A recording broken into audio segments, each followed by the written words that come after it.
Technology, diversity, wine, the redwoods, and everything in between. Welcome to the Northern California Bay Area, and one show takes you inside the real estate that makes it all happen. This is By the Bay.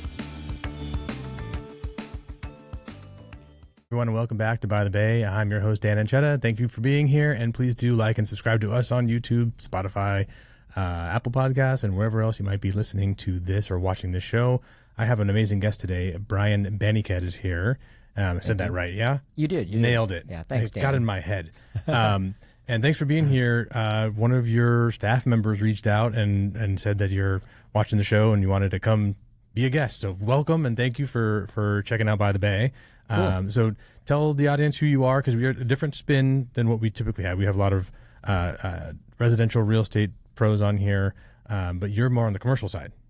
Yeah, I've gravitated more towards the commercial side over the last years, but I've got a fairly large stint in the residential side. Got it. So you're doing all things real estate.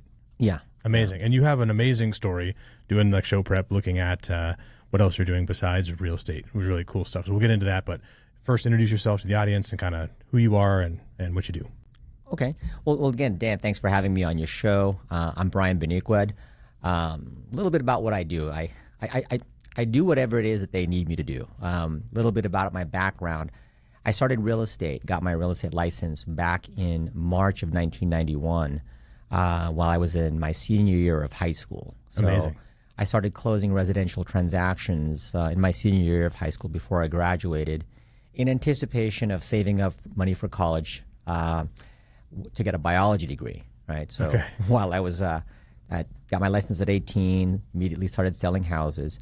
And during the course of selling houses from 1991 to about 1996, I had evolved more into a multifamily broker.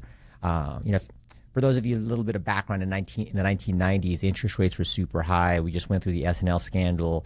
A lot of people were being laid off in Southern California. And so like interest rates were 10 and 11%. Right. There's this 18-year-old kid, me, looking really young at 18, trying to, get people to trust me to buy a home. So I started becoming a real specialist in FHA. You do FHA 3% down on a house, and then I discovered that, hey, you can use an FHA owner-occupied to buy a fourplex. And so I saw two problems. One is a starving college student, you're feast and famine. I saved up enough money to buy a fourplex for myself, live in one unit, rent out the other three. So I started getting my feet wet into becoming a landlord. And when instead of just selling a person a house, whenever someone would come to me, I'd qualify them, like how much money do you have, what's your income, started to understand debt to income ratios way back then. And then I'd suggest, hey, you have enough money to buy a fourplex first. You can own or occupy it, live in one unit because you don't currently own a home. And within 3 to 6 months, I could move you out of that unit. We'll rent out all 4 units, get cash flow coming in, and then we'll use that same money to buy a 5% down conventional loan.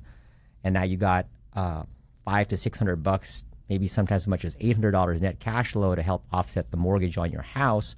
And so, I went down this routine, and I'd turn an average client from one transaction every 5 years to 2 to 3 transactions a year. And then I started becoming a 1031 exchange specialist. And, so there's a lot there. So like what you're describing is like the house hacking thing right now, which is this new this new idea of like utilizing a down payment or a lower down payment program like a VA, like zero down. You could do that with VA as well, FHA and some other programs to buy. You said like 1 to 4 units. So you're buying 3, a triplex or a quad, and then living in one, renting out the other. This is like a topic right now that is like the Gen Zers out there are trying to do the passive income thing. Everyone wants to buy, storage units and laundromats and, fourplexes and stuff. And so you were the original, like you're the original house hacker. Yeah, I guess I'll lay claim to that in the Bay Area. Yeah, that's perfect. A lot of the house hacking you see now is you buy a house and you rent out your rooms. Yeah, for sure. Like the border income thing. But you're talking about, so you buy a fourplex, live in one, rent out the other 3. Yeah, I see that a lot. I also see like the buy the big house with the ADU, live in the ADU, rent out the big house situation. Right. And just like trying to find like other people's money to help you build wealth and pay the mortgage. Yeah. That was my mantra from 1991 through like 2007. Okay. A lot of it was my own self, like you said, house hacking.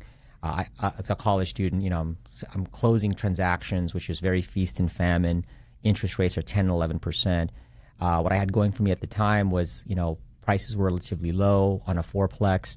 As you know, 5 units or more is a whole different deal. It's 25% or more. Now it's based on like the property's ability to pay. But, even up till now, FHA lets you buy up to a 4-unit based on the income you make, right? Right. And so I did that. I had to practice real estate and have a good net income for at least 3 years before I could qualify myself for an FHA. But in that interim, I had so much experience in like putting my client into a fourplex, and then 5 to 6 months later, selling them that same house within that 12-month period. So I was just building up my cash flow. And at the time, you didn't need an NMLS license to do loans on. Right, this is all pre-TRID, pre the mortgage reform. All that stuff that happened. And so I started doing mortgage brokering as well. So here I'm selling a fourplex, selling a house. I'm doing the FHA loan, keeping the the SRP, the whole nine, and then selling them a house with 5% down conventional loan. So now and then those fourplexes that I sold previously, I'd tell my clients, don't get attached to it because in 2 to 3 years, I'm going to sell that for you because it's going to be worth this much more based on the trajectory of the rental increases and the cap rate. Right? Sure. And then we'll 1030 exchange that into an 8plex and whatnot, right? Yeah, totally. So for the audience, there's a bunch of stuff there, but explain what the 1031 exchange is and why it's a good tool for investors. So the 1031 is a tool I've been using for decades, and what the main gist of it is that you're able to defer your capital gains on the sale of a real estate. And so like if you, and I'll make the numbers real simple, if you buy something for $200,000 and then you sell it for $400,000, there's a $200,000 capital gain there. For those of you who trade a lot of stocks, capital gain is a large gain that you make in greater than 12 months. And so you're taxed on a federal and you're taxed on a state level. Well, in real estate, the 1031 allows you to sell that fourplex with a $200,000 gain and defer any federal or state tax provided you buy another income-generating asset. And that could be a multifamily, a car dealership that collects rent, Walnut Grove. I mean, obviously, the easiest thing to do is I'm going to sell this fourplex and I'm going to trade you into a sixplex or an eightplex. Right. But by that time, you've got enough equity that you can play in those larger games. And, you can take that smaller investment of 3% down or 5% down. And now you've got, all this built-up equity that you can roll over and defer the tax liability. Yeah. And it's only for investment properties because I think that's an important thing. I get questions from primary residence folks going, oh, can I do a 1031 exchange? It's like, well, you can't because you have to trade it for like investment property. No, absolutely. So what the single-family residence is, I'd always still tell my clients, hey, on your primary residence that you're going to claim, you got to stay there for 2 years. You have the capital gains tax exemption on your primary residence, provided you've been there at least 2 out of the last 5 years. And so I'd take a client who wants to buy a house. I'd look at how much money they have and go, hey, let's break this up. Between a 3% down on a house, 6 months later, a 5% down on 3% down on a fourplex, 5% down on a house. Don't get attached to the house. I'll sell that in 2 years. We'll sell your single family residence in 2 years. We'll use the 1031 on your fourplex. We'll use the capital gains tax exemption on your owner occupancy. And I just keep leapfrogging this and just showing them how to defer capital gains taxes. So they're creating these big cash flow nest eggs. And then for me, I'm just creating this accounts receivable, so to speak, from a client and selling them larger and larger buildings. And then I'm taking my commissions and I'm doing the same thing for myself. I'm buying, by 1998, I owned like 5 4-unit buildings. I had my house. And there was all this cash flow coming in. And in 1998, I realized that, real estate was a lot more fun. Having a biology degree, doing recombinant DNA was like boring. It's not like, like CSI where you got techno music in the background. It's just like quiet, dark, quiet, clean dark, labs. Yeah. It's the same procedure as making beer, right? So, and I'm looking at the income I'm making on commissions, Then I'm looking at the past cash flow I have on my buildings, and then plus all of my buildings are paying my mortgage, and so I don't technically have to work, and so I'm just saving my cash flow, and I'm 1031 exchanging my buildings into like larger and larger buildings, an office building, multifamily, and that was exactly what I did for all my clients. Yeah, that's amazing. So you're like doing it yourself. So like you're getting firsthand experience, and like it's your real money, like your real money, right? Because I think it's easy to tell people what they should do, right? Yeah. But then if you're actually doing it yourself, that's where that's where you build a lot of credibility, right? Yeah. So you're getting results for your clients. They're building equity, building generational wealth through real estate, and not having to do a bunch of the heavy lifting. Now, just out of curiosity, when you're selling those, are they like fixer fourplexes or are they turnkey fourplexes? Like, where are you finding the opportunity to help folks? So a great question. So at the time, I remember like this is 1997, 1998. All of these fourplexes, especially the ones that were FHA, none of them were fixer-uppers. These were pretty turnkey. But at the time, people just were like totally averse to rental property, right? And then, so like here, people are calling me crazy. But then when I show them the cash on cash return, and then back then the prices were much lower because the interest rates were so high. So I go, look, with this 3% down or even this 10% down, you got a 40% cash on cash return. Here's how I'm calculating it between the amount of money out of your pocket. Yeah. And this is your return after you've paid your mortgage, your principal, your interest, your taxes, your insurance. And then this is before the the fact that we're going to raise the rent every 7 to 10%, about 7 to 10% every year. You got 4 units. It's going to exponentially grow your equity by several $100,000 in that 2-year period. And so when I just did this math, and I would do this all on a piece of paper, I would just like calculate it out for them because I didn't understand spreadsheets yet. Now I'm a huge spreadsheet junkie. And so, they'd go, oh, I never thought about it that way. And so once I had that for them, and then I did the first 2 or 3, then it was, and they bought a fourplex and they got income coming in, notwithstanding dealing with tenants, right? Because there's always those issues, right? Sure. Let them know that, hey, you're going to deal with tenants and don't worry about it. You're going to love this, you're going to hate it. Yeah, it's not that bad. We have rental, and it's like once you have your roster of contractors and then people to come fix things, it's fine. Yeah. And you have enough cash flow that's like, okay, every 6 months or something has to be done somewhere. And I've replaced a water heater there, do this over there. I try to do what I can myself just to save the expense, but then there's some things I'm like, you know what, that's not my gig. My gig is I run the mortgage company, I do the podcast stuff, and there's a plumber out there who is much more skilled and available to do that, and you just hire professionals. Oh no, for sure. In fact, I would tell all my clients to hire property management company. And you're buying your clients were in where you live, right? So that you have your networks. Like, hey, here's the sheet of paper. If you need the plumber, call the plumber guy, and all the vetted people that you've worked with for years. For sure. In fact, back in those early days, in like '98 through 2001. I would more educate the client that after they buy the property, here's a good management company to use. I use management myself, even though I'm a broker. So I'd make recommendations for property management, and then also like how to negotiate with the trades, and then kind of leave them at that, right? But I'd also give them all the tax background and what to look for in an accountant.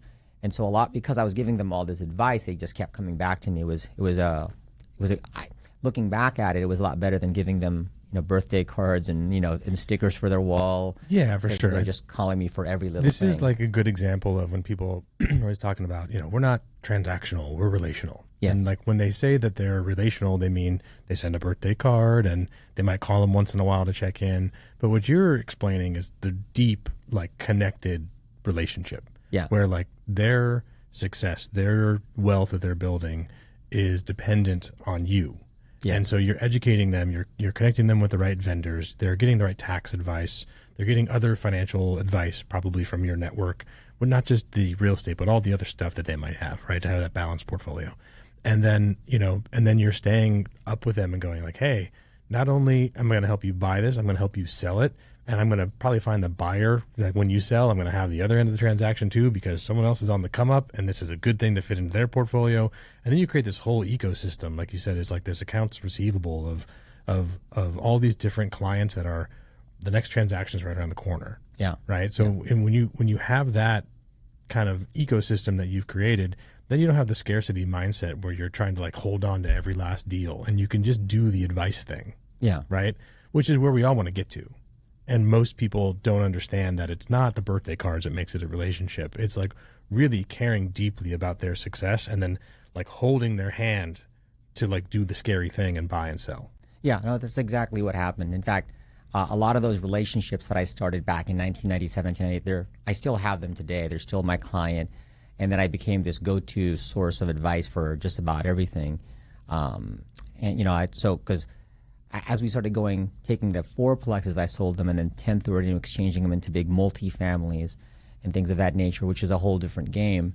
I found that I was 1030 when exchanging my clients, including myself, not only just to properties in California, but also outside. So between those years of 1998 to like 2007, I started representing them in transactions in like Arkansas, Tennessee, Florida.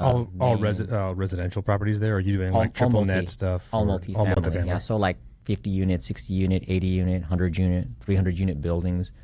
You know, when I sold my first, to give an example, when I sold my first set of 5 4-unit buildings, I exchanged it into a 60 unit, a 38 unit, a 20 unit, a 12 unit in the office building that I still own.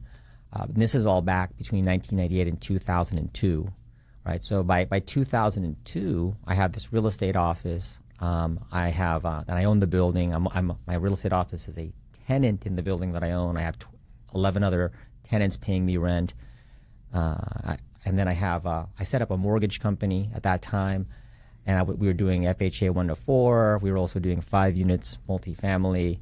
And then I owned a whole bunch of apartment buildings, right? So I'm an investor, I'm a broker, and then one of my clients, she was like much older than I was, because I was like 31 at the time.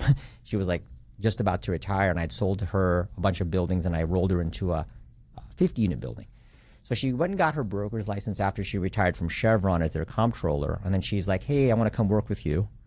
And my first, so I had 80 agents at that time, but the first 8 of them were my past clients that I sold a bunch of multifamily to, and then they retired, and they said, "Hey, can I get my license and work with you?" Yeah, this looks like fun. This is like a cool thing. Yeah. And they've done it firsthand, so they want to exactly teach other people. Yeah, so that first core group of people, they were with me. They were my first set of agents. Unfortunately, a lot of them have passed away, but like they're kids with me. But one of those clients, we started a property management company, and because that was her thing, she did control. At the time, I was not really interested in property management. I was just outsourcing that. But by this point, I had like several 100-unit buildings, all from here to New York, and then I'd sold a bunch to my clients, and so we started managing that. And so then, between 2002 and 2007, we have this vertically integrated set of companies, a company that does both residential and multifamily sales and investment advising, a mortgage company that does 1 to 4 unit FHA. This is all pre-2007, right? Right. And then, and then what happened? Management company. And then, then one of my clients, who is an attorney that I sold a bunch of apartment buildings to, he starts turning me on to developing real estate. Okay. So, we started syndicating capital, primarily from those first core group of clients that who I'd built up. Yeah, so explain what syndicating capital means.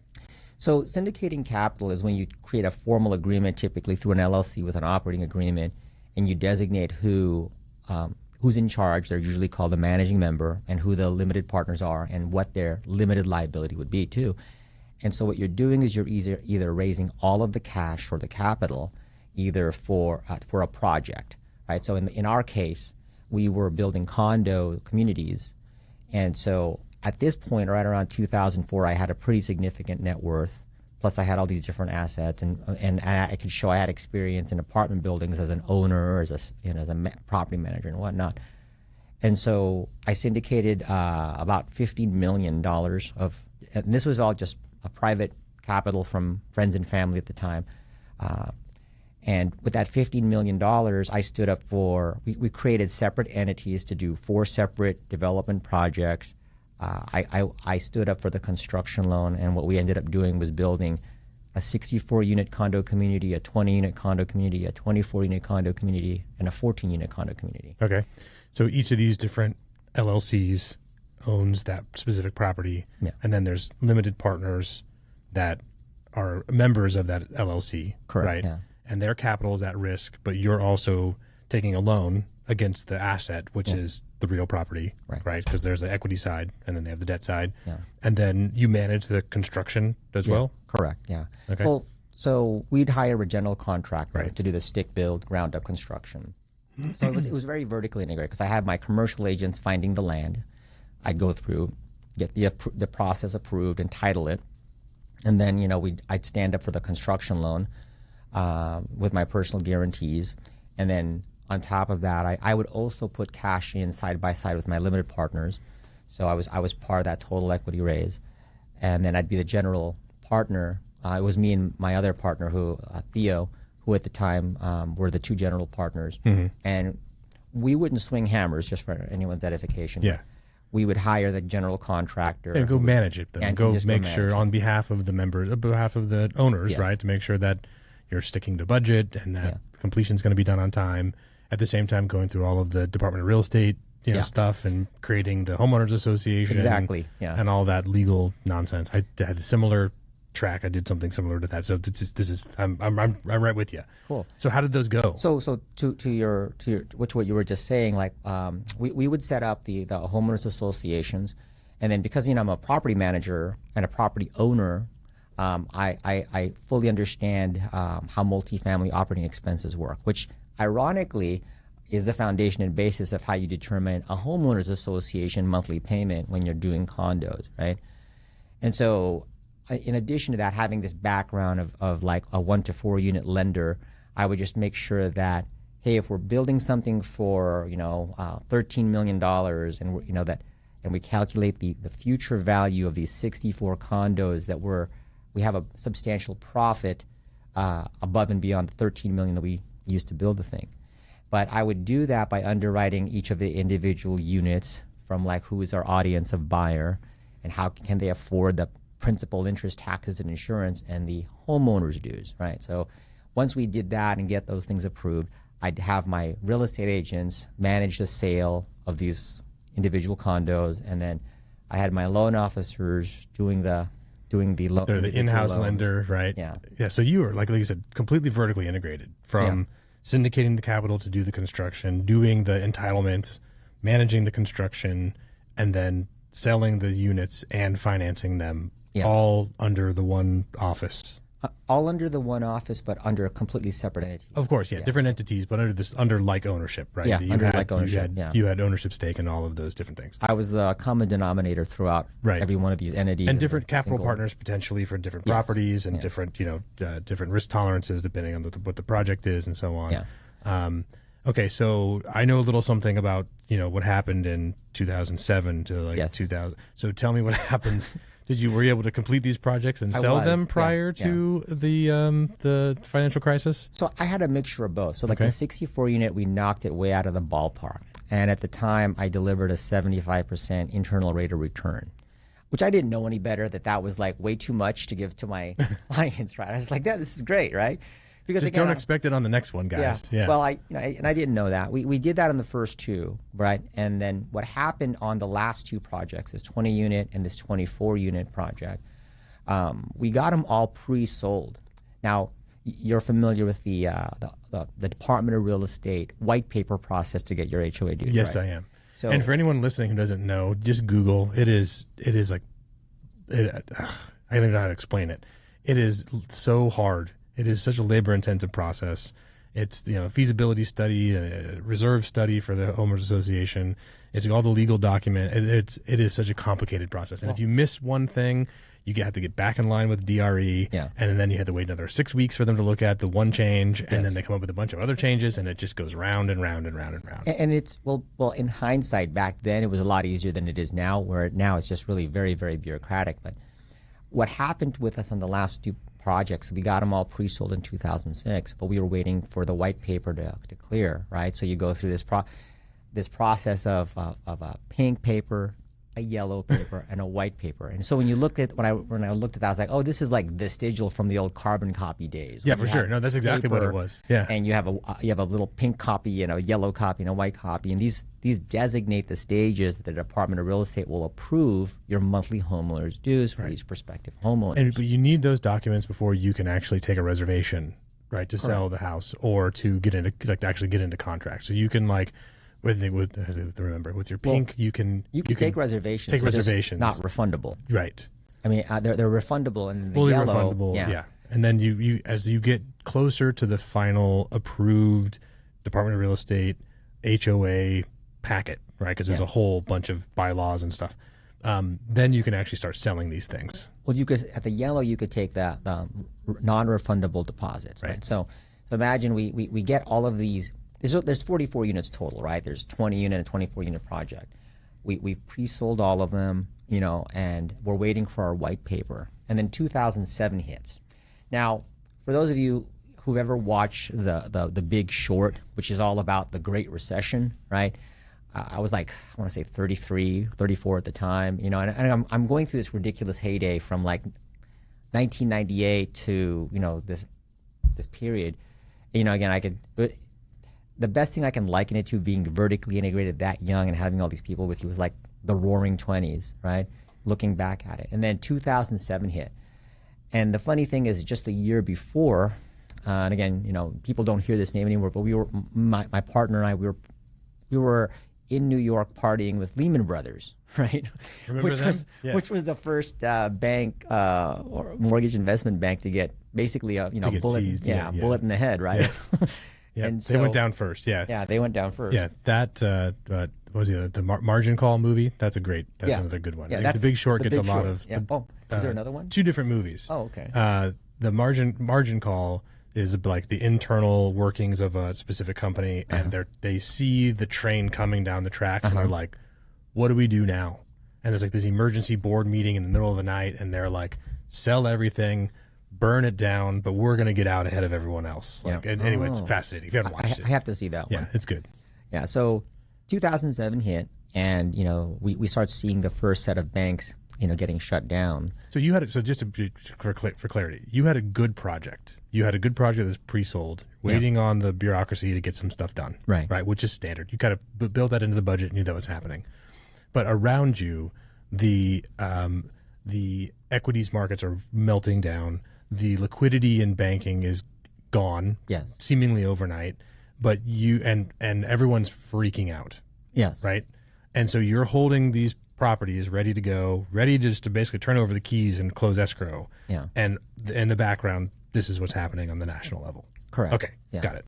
And so, in January 2007, they start closing down banks. In fact, I think it was New Century was the first bank to get shut down and we had a lot of our pre-sold properties funded by New Century.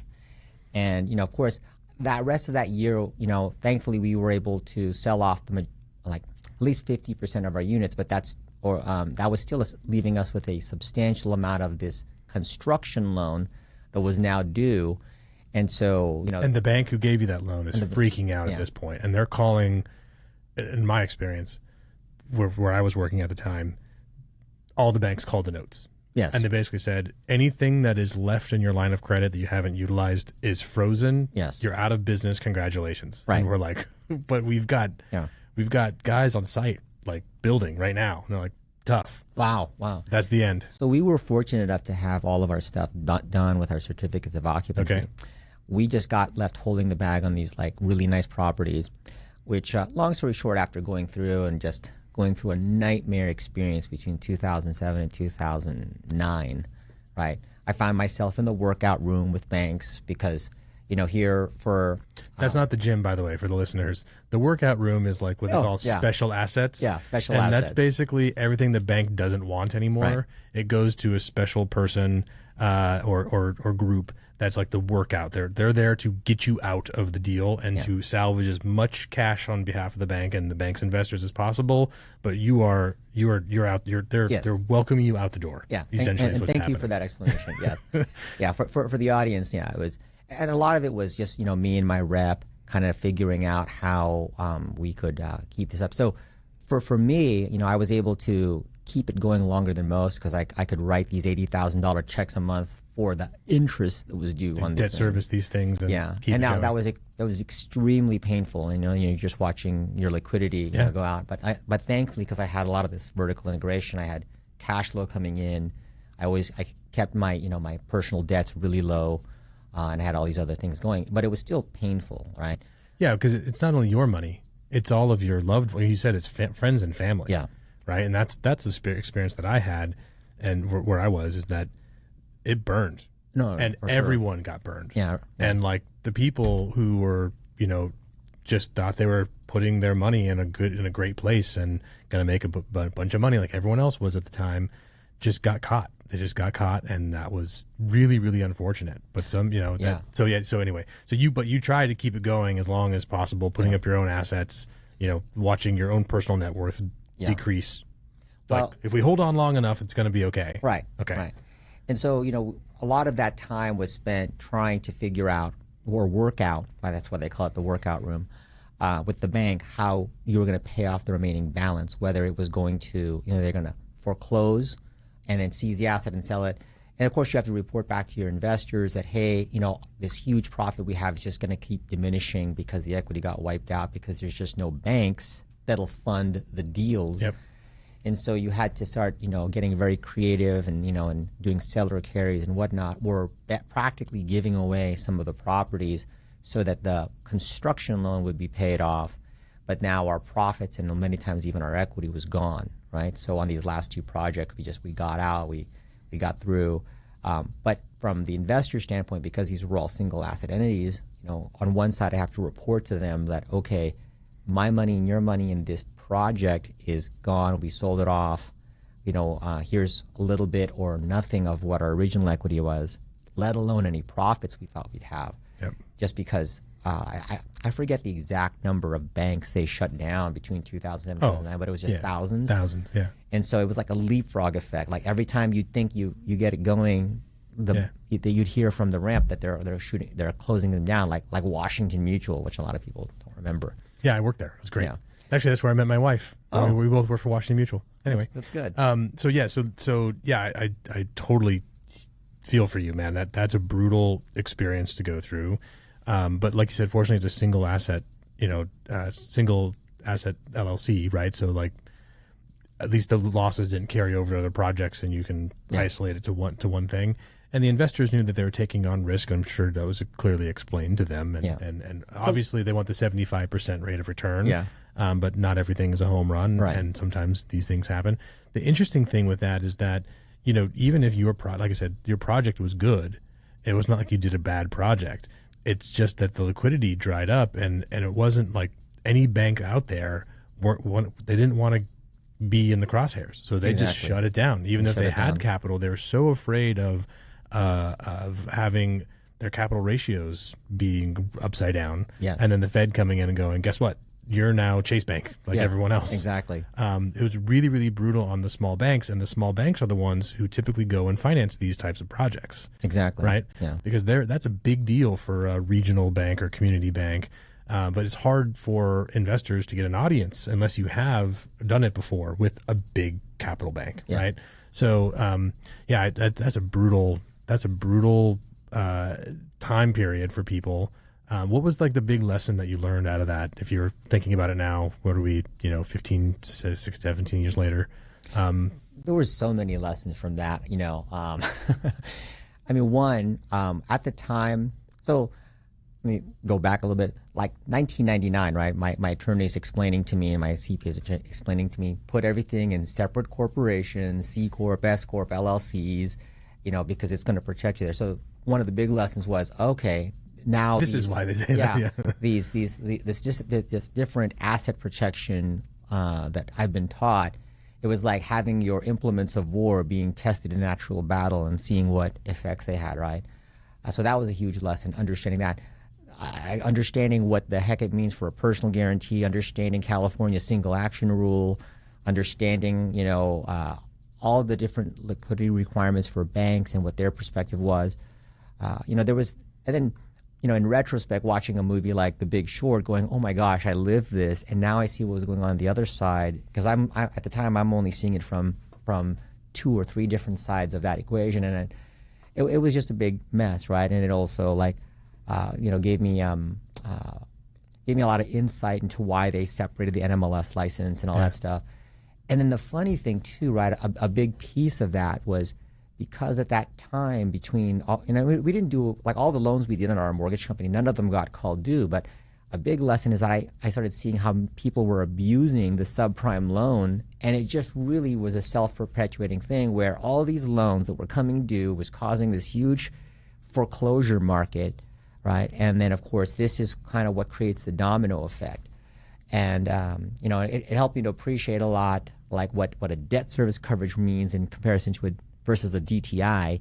And so like when I went on later on to do any types of developments, I would always kind of pencil them out first as an apartment complex. So as an apartment complex, if you have to revert to that, the building will pay for its own self, versus like a condo project where if you try to rent them out individually, it's upside down. You have a big value add only if you could sell them off as individual units. Right. And so I started implementing that into my own underwriting for my clients when I'm looking at, say, it's so funny that you said that, because one of the projects, there was like a cornerstone project that we were working on that was like very, very important to funding the rest of the other projects that we had going. And there was a conversation that was had about, we were converting it because it was originally developed as apartments, and we were doing a condo conversion so that we can sell them because there's more money to be made. Yeah. Right.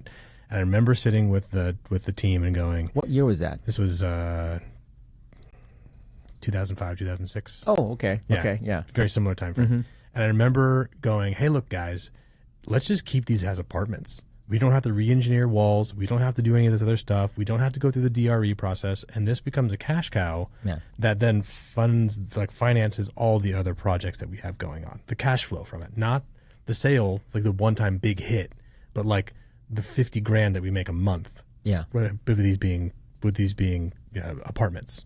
Okay.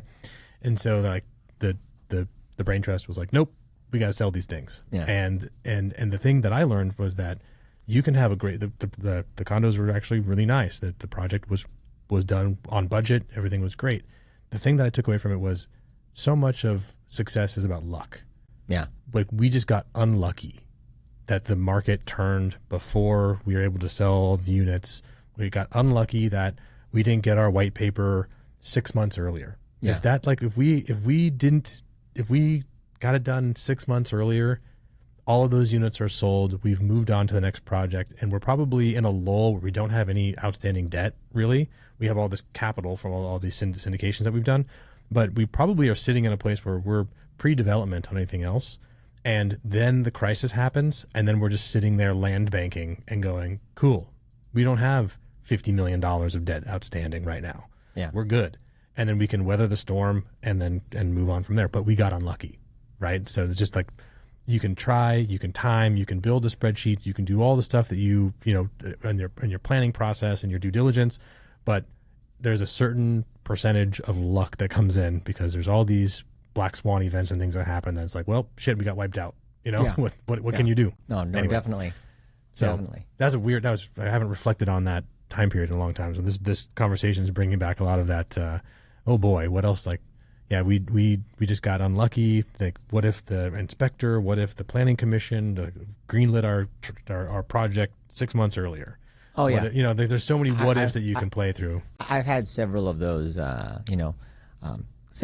self-reflections throughout the years and different things. And I started in a recessionary period, so I was super conservative about everything, very debt averse and all that kind of stuff. Yeah. And so I've had that opportunity to kind of go through all these different ups and down markets and I was really early in my career when that happened. I was like early 20s. I was like maybe 20 or 21. Oh, okay. And that kind of event has kind of been the foundation. Like, very risk adverse. I'm okay with taking risk, but I want to calculate it. I want to have as much control as possible. Yeah. Right. And so in like starting the mortgage business and stuff, like I have a process that we follow very specifically, because I don't like the variability of things. I want to take as much luck out of the equation as possible.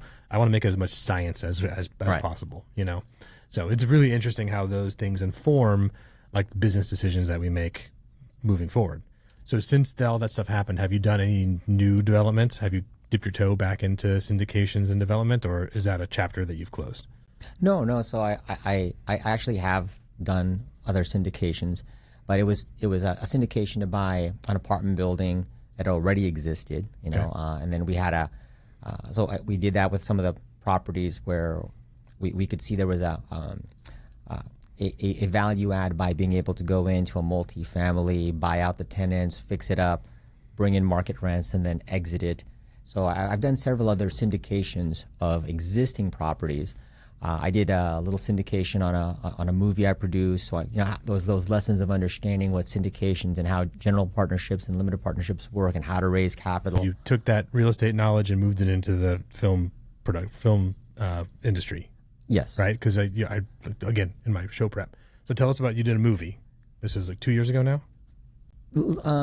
It released in 2022, so 3 years ago. Yeah, and we actually produced the movie in 2019. Okay. Nice. So tell me about that. So jumping ahead, right, after getting through all those and just keeping the assets and then running other companies, ironically of all things, a friend of mine who I met during the Men's Physique show, you know, competition days, he was a hedge fund manager. He happens to also be a big movie junkie. Like he's like a movie snob. Okay. But he's this aspiring movie producer. He pitches me the idea to produce a movie and kind of walks me through, you know, what are the economics of it and whatnot. I can remember he's a hedge fund manager background. And as I'm listening to him, I'm like, what do I know about making movies, right? And, you know, like I do real estate, I do syndications, I'm in construction, I do development. But then the longer I spoke to him, you know, I started understanding, okay, this is a lot of the similar language when we're developing real estate. It's just at the end of it, you're going to have an intellectual property versus that. So long story short, you know, January 2019, I get pitched this idea to make a movie. After listening through it and going through this script and figuring out how to monetize it, like, you know, same calculation or similar thought process of figuring out how much is it going to cost me to make this movie or my adjusted cost basis and what's its future value, who are the audience, how are we going to monetize it. And then sitting down to lunch with the writer or this local gal named Alana, who'd been trying to get this movie made for the last 7 years. Sat with her, you know, she's like, she meets me like this dude from Pinole, you know, like, what are you going to do to help me make this movie, right? And, that's amazing. And my partner, Ron, who talked me into doing this. And after that first lunch in like June of 2019, we ended up scratching out a contract, similar to that we would do in real estate. So we produced an agreement. And then after that, we raised the financing, got the capital. And then by October 6th of 2019, we're in a studio in Burbank filming this movie. It was a 20-day shoot, and so we had all of our principal photography done by November 6th of 2019, and then off to post-production. And of course, you know, for those of you who remember, this is not too long ago, by March of 2020, everything gets shut down. Yep. So we have this movie that's in post-production from November 6th, 2019, and we're trying to get it submitted for the Cannes Film Festival, right? Because this movie that we made, it's called Trees of Peace. It's not wasn't what I would typically make as a movie, like, you know, fantasy or action or superheroes or Jedis and whatnot, right? Because that's the kind of stuff I really enjoy. But I was kind of going through the process to understand all the steps that go along of what a movie producer does, right? Which is not too different from what a real estate developer does. And so we get the movie submitted to the Cannes Film Festival, and then everything gets shut down because we're in the pandemic. Right. Nothing's happening. Nothing's happening. But during that time, we have this opportunity to kind of like re-edit the movie multiple times and, you know, get our take. And then again, then the real estate agent mentality kicks in, where you just have to figure out how to get yourself out of this mess because you got this movie, it's ready to go. Like, you've spent all the money, everything's been done. Like, you have to sell it now, right? Exactly. You have to do something with it. You have to monetize it in some way, right? Because you're just sitting on property that's doing nothing.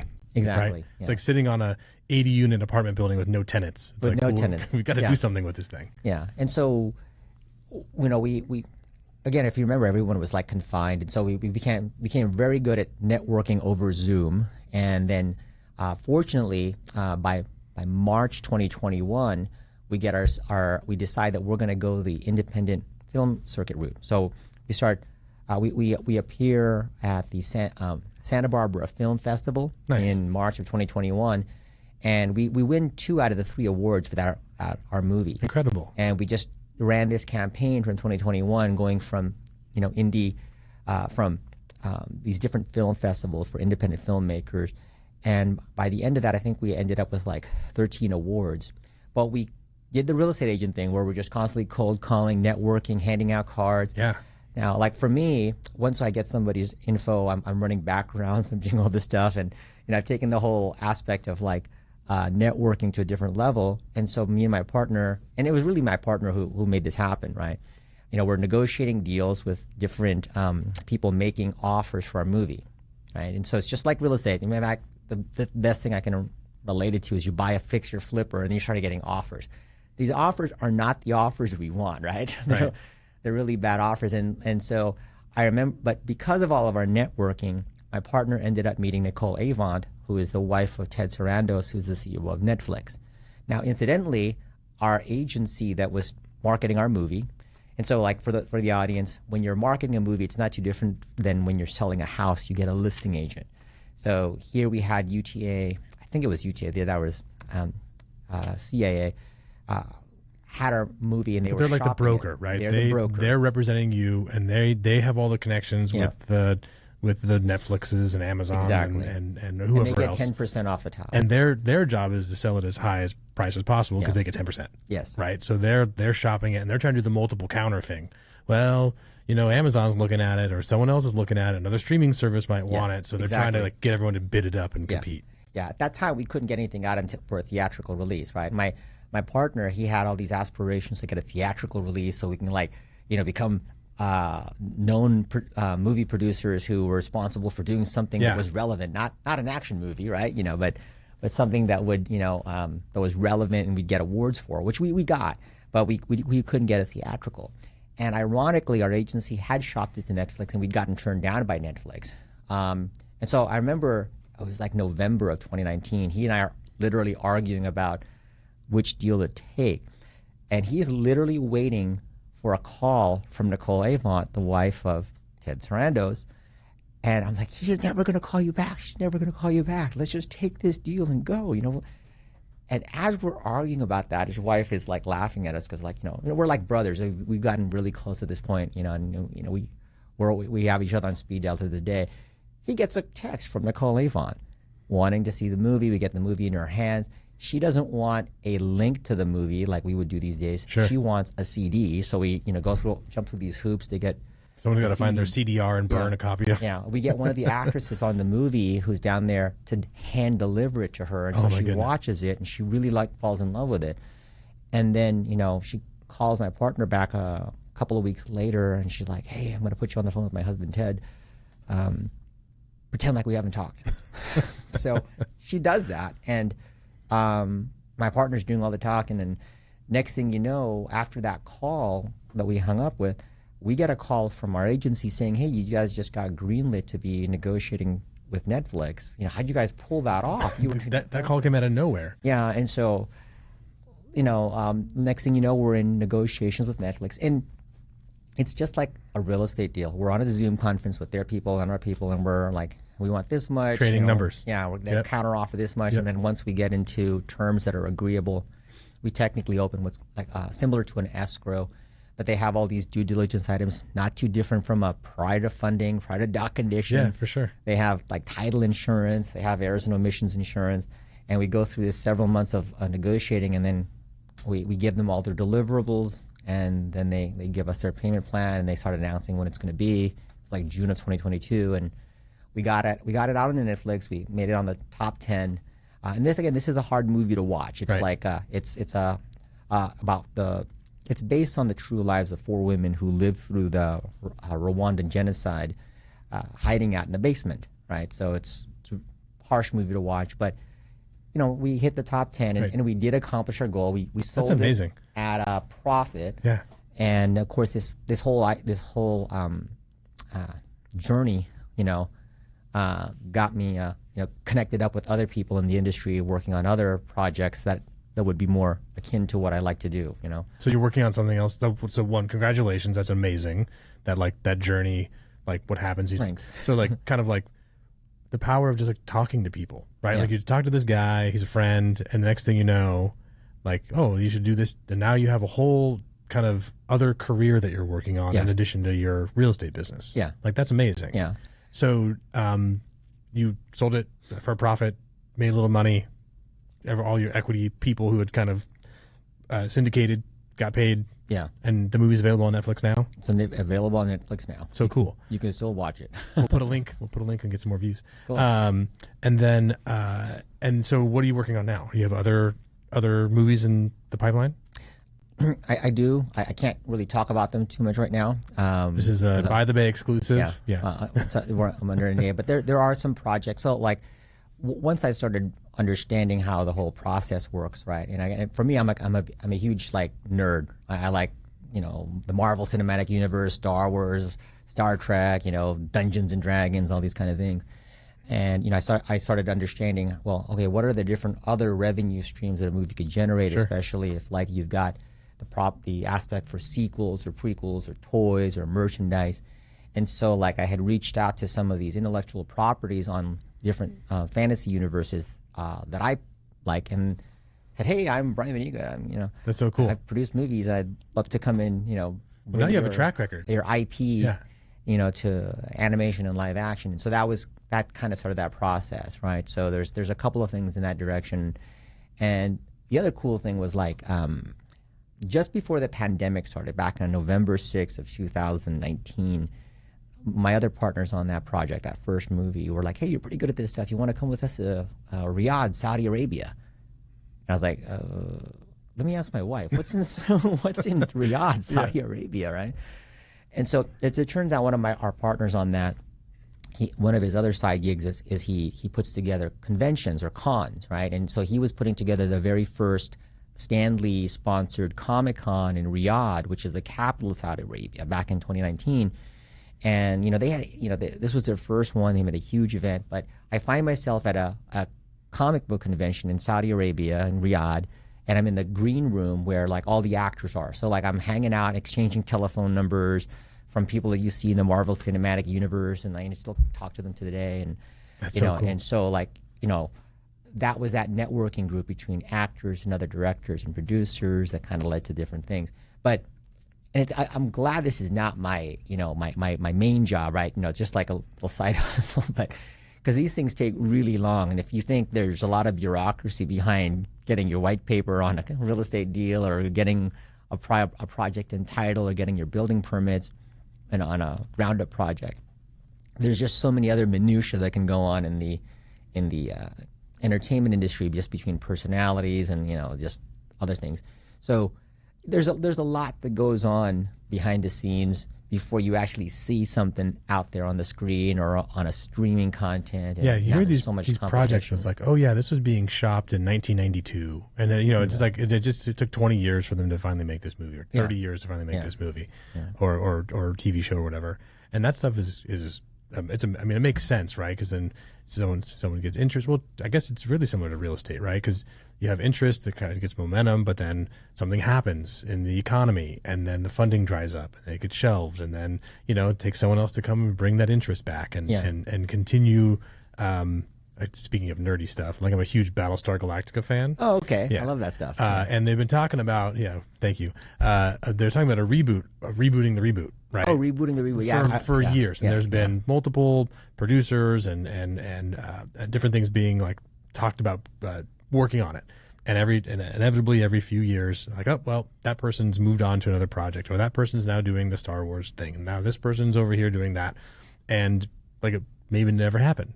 But you think back, the reboot that happened in the early 2000s, that happened from the original, right? Yeah. From the 70s and 80s. Which I watched as a kid, right? So I still, enjoy to this day. So yeah, so like that, they were talking about rebooting it in the 90s, and it took 20 years or 15 years for that to finally happen. So that's really interesting how, the politics of things and who's in charge at the different places and who's greenlighting projects and who's not and who's got funding.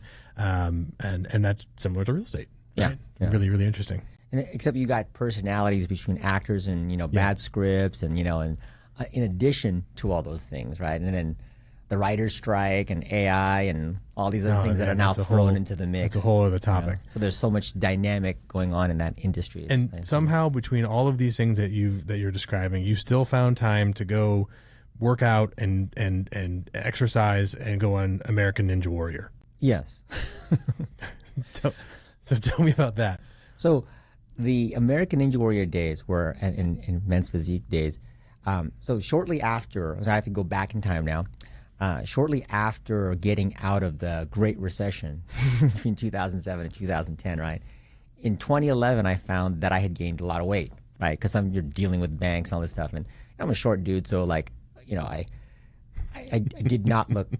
I was unhappy with my looks, and in fact, I'm the oldest out of 5 kids, and I have 4 other brothers, and all of them were in shape because that's how we used to stay, and so they're literally body shaming me when we all went to the water slides with our kids.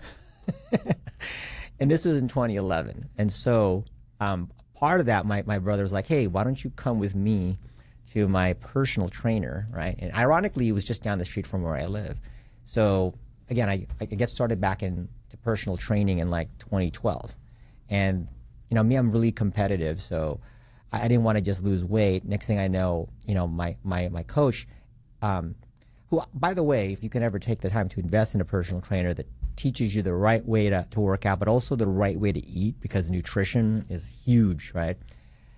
Within 6 months, he gets me really ripped. And so suddenly, I always had abs that I had to flex when in my 20s, but then all of a sudden I don't have to flex anymore. It's oh my gosh, I didn't know I could just do this just by eating correctly and training.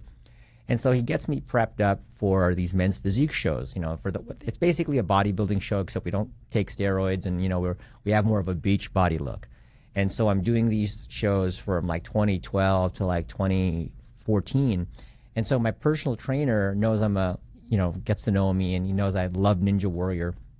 And by this time, the Ninja Warrior franchise had enough people go through the show where now all of a sudden some of the contestants were building their own gyms and then training others as part of being able to support their Ninja Warrior habits, right? They have a gym, and it's it's got a lot of these obstacles. It's got the half wall thing, exactly. And it's got all of the finger hold, contraptions and all the other stuff, and that they need a place to train too, yes, right? But you're helping pay the rent. I'm helping pay the rent, and then helping sponsor. So, and these Ninja Warrior gyms are very different from your typical personal trainer gym. And so for me, I was okay, the whole Men's Physique thing was great. The nutrition was great, but I wanted to be able to actually do something with this, all this strength and physique. Because, for the most part, when you're getting up on stage, you're just doing these poses, right? And so I'm a big, comic book geek and superhero geek, right? So I'm that would be great to be able to do a backflip and, do these crazy things. So I enter into this training at a gym in Concord, California called Apex, and it's owned by a guy named Alan Keneally, who has been in the whole Ninja Warrior scene for over 15 years now. I think he's still on the show, and he's a chiropractor by trade, and he opened up this gym. So he starts getting me prepped for the show, and then it was 2014, and then I submit my application in 2015, and I was surrounded by a bunch of other Ninja Warrior veterans who were not on just training me, but also coaching me to how to go through the process and all that kind of stuff. So I got in, did the first show in May of 2015 in Orlando, and then did it a second year, got invited back, and then did it again the third year, more of a walk-on, and then but then I got injured on that. I tore my ligament out of my right bicep. Now, long story short, I got it reattached. Everything's back. Had it rehabbed and all that kind of stuff. And while I was rehabbing it, I did a bunch of other things like ballroom competition dancing with my wife, and that was good. But that's how I gotten into that. And then, but once I ended up learning all these routines and like making fitness like a whole way of life and all this other stuff, I just kept it going because, I'm in my 40s at this time, right?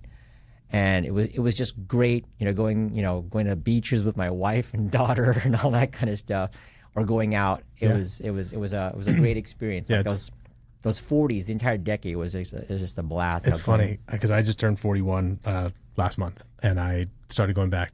I've always been like into fitness and stuff, but we have 3 kids, and just like 10 years of just kind of your priorities are different. Yeah, and was it March or so? We went back, and there's a CrossFit gym like literally across the street here, and they have a gymnastics program there too, which is cool. And been going after it pretty hard. I tell you, it is so hard to stay disciplined and to like keep showing up every day, or however 3 days, 4 days a week, 5 days a week, and and to keep that motivation going, even when you don't see the results. Because when I was like 25, I go to the gym 3 times. I'm like, oh look, it's back, you know. And now it's like, oh man, I have to like watch what I eat and be disciplined and all of these different things. It is so rewarding because I feel great, but it is so much harder, right? So like what like you're just a competitive guy, right? You just love to compete. What keeps you going, kind of continuing to try these new things, doing the fitness stuff, doing the ballroom dancing, doing the movies? Like what is it in you that just keeps you evolving and like trying to do new hard things? Probably, actually, great question. Just the whole challenge of it all. I'm a competitive person, and I like trying new things. I've always been into extreme sports, right? So it's just that was, my brother. He's a great basketball player. I'm terrible at team sports. Like I jump out of planes, I rock climb, and do the Ninja Warrior thing. That was something I could just stay on, and then melding that with the real estate part. But the cool thing that I started realizing back when I would start posting pictures of like men's physique shows or on Ninja Warrior, like on Facebook or whatever, Instagram, was it had nothing to do with real estate, but it would always turn into a real estate deal, right? And so like, you get a private message and then, hey, great pic, blah, blah, blah. I know you do this. And it was just a great form of advertising. So I just kind of blend the two. And so, what kind of kept it going was I was like, oh, okay, this is another form of advertising, another way of like getting to know your market or get your market to know you. And then they run your name and do this background, and next thing you know, there's transactions happening. No, it's totally true, because when I Googled you, and the first thing comes up is like your IMDb page. Oh, really? And I was like, that's interesting. So I'm like, oh, well, now I'm curious. I got to learn more about this. So it's really, I think to your point, because we do have a number of like real estate professionals who listen to the show, like showing what you're interested in and what you do outside of real estate and outside of making loans. Like making loans is boring, right? It really is not that exciting. You've done it. It's not that fun. It's fun helping people, but the actual process is not that exciting. Exactly. It's a but, job. Yeah. Highlighting what you do, what are you interested in? What makes you tick? That's why people decide to work with you. And then you had to show them the results, of course. But like that leading into like, that's really cool. Yeah, hey, you got this American Ninja Warrior, you're jumping off of the slanted wall thing, and that's going to make people ask questions. Like, tell me about that. That's really cool. And that makes it so easy to approach you. And then that's a natural kind of like way to start interacting, and then you can show them all the other cool stuff that you do. Yeah. It just kind of started falling into place, coming naturally. Like I said before, it becomes part of your personal brand. Yeah. Right? And you get known for all these other things besides being the guy who sells you houses. Right. Real estate. Yeah. And so that it just got integrated into the whole lifestyle, and it just kind of fed on itself. And so that's where a lot of the motivation came from, just to keep it up, right? It's like so now I'm 52, so I'm looking back. How do I make sure the next 10 years are just as fun as the last 10 years? Yeah, totally. Right. So kind of to wrapping up here, so like if you can go back in time, go back and talk to like 25-year-old you, like was there any advice that you would give? Oh my gosh, so much advice, What comes to mind? Obviously like, hey, there's this thing coming called the Great Recession, Hey, buy Bitcoin and don't sell it. Exactly. Buy Bitcoin. Besides hacking, like, the system and trying to, like, I guess more like from decision making or about yourself? Like, is there anything that you would kind of tell you about yourself? Like, hey, like, take more chances. What would you suggest? Stay humble. You know, don't ever let any of the successes get to your head. Right? Not that I ever did, but you know, during some time, like, you know, between 2005 and 2006, you feel invincible, right? And then you go through something like the Great Recession, and it humbles you a lot. And so, you know, even those last two deals, like looking back, you know, to that whole period, I was waiting for another crash to come in 2003, 2004, 2005.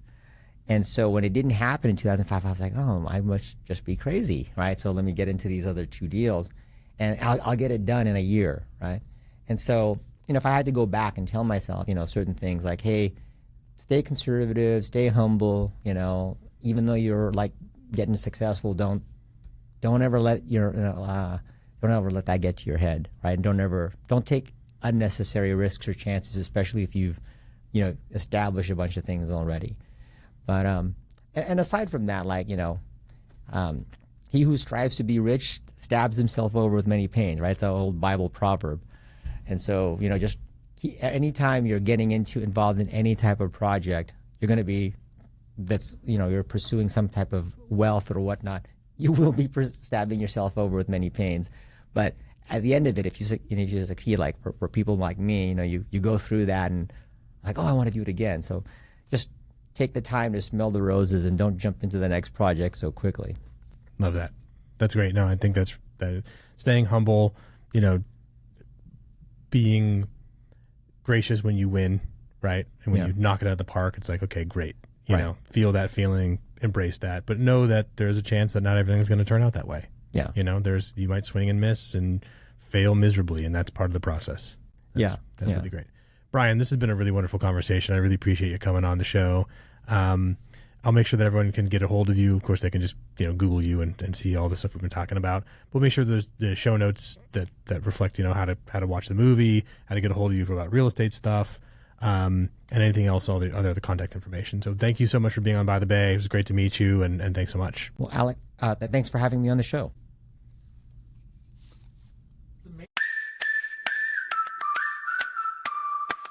Stay up to date with Bay Area real estate. Hit subscribe now if you haven't already. Did you enjoy this episode? We love reviews in the Apple Podcasts app. We'll read yours on the show. This is By the Bay.